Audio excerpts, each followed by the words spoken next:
Bonjour, bienvenue dans l'aide en ligne de la solution e-commerce en SaaS New Oxatis. Nous allons voir dans cette vidéo les notions de base des options avec quelques exemples. La transformation d'un article en parent plus option se fait par l'intermédiaire d'un assistant de création des options. Cet assistant se base sur une sélection de critères pour générer les différentes variantes du produit, les options. Ces critères sont appelés types d'options. Les types d'options sont utilisés pour créer les options et sont détaillés dans une aide spécifique. Parents et options liées. Lors de la duplication d'un parent, le système propose de lier la copie à l'article d'origine.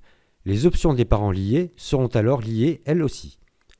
Les options liées partagent un stock commun. Certaines de leurs autres propriétés peuvent également être modifiées conjointement. Les propriétés liées sont particulièrement utiles lorsque vous souhaitez proposer un même article dans plusieurs langues. En liant les copies, vous vous assurez que pour chaque option vendue en Angleterre par exemple, le stock de la version française du produit soit également à jour et réciproquement. Un parent peut être dupliqué jusqu'à 7 fois en mode lié. Message d'avertissement. Lors de l'édition d'un parent lié, d'une option liée, le système vous proposera d'étendre les principes d'héritage décrits précédemment aux articles liés à lui. Ces choix et leurs incidences sont décrits dans des pages de messages d'avertissement qui vous expliqueront en détail les conséquences de tel ou autre choix que vous effectuerez. Nous vous recommandons de lire avec la plus grande attention ces messages d'avertissement. Imaginez un parent avec 200 options dupliquées et liées 6 fois. La modification du parent en mode lié entraînerait potentiellement la mise à jour de 1200 options sur votre site. En cas de doute, sachez que le premier choix est toujours celui qui présente le moins de risques. Voyons les détails d'affichage de l'interface. Par défaut, la liste des produits n'affiche que les articles sans option et les parents. Dans la liste des articles, un parent se distingue d'un article par deux choses. L'icône en forme d'entonnoir placée sur la ligne du produit. La quatrième icône du bout de la ligne devient en couleur. Ce mode d'affichage est utile pour avoir une vue d'ensemble de vos produits sans entrer dans les détails. Si chaque parent de votre boutique a beaucoup d'options, la liste réelle de vos produits pourra facilement atteindre des dizaines de milliers de références. La case à cocher « Afficher les options » permet de basculer dans un mode d'affichage où la liste des produits affiche les articles qui n'ont pas d'options et les options sans les parents.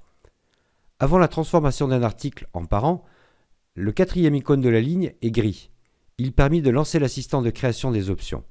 Une fois cet assistant exécuté, les options créées, l'entonnoir et l'icône colorée « Éditer les options » permettent tous deux d'accéder aux options, mais de manière différente. L'icône « Éditer les options » permet d'accéder à la liste des options. Ce mode permet de modifier rapidement l'ensemble des principales propriétés des options, stock, prix, options par défaut et classement, de relancer l'assistant de création des options pour ajouter de nouvelles options aux parents, d'éditer ou de visualiser les propriétés de chaque option, de définir la mise en page des options via l'onglet « Éléments mise en page ». L'icône entonnoir réalise simultanément deux actions. Il bascule la liste des articles en mode « Afficher les options ». Il applique un filtre sur les options du parent sélectionné. Notez qu'il s'agit d'un simple filtre qui peut être ensuite complété avec les filtres rapides ou en cliquant sur le bouton « Filtrer ». Les icônes avec entonnoir barré permettent de revenir en mode d'affichage d'origine. Dans ce mode, les options peuvent être librement éditées comme des articles simples, à l'instar du mode « Afficher les options ».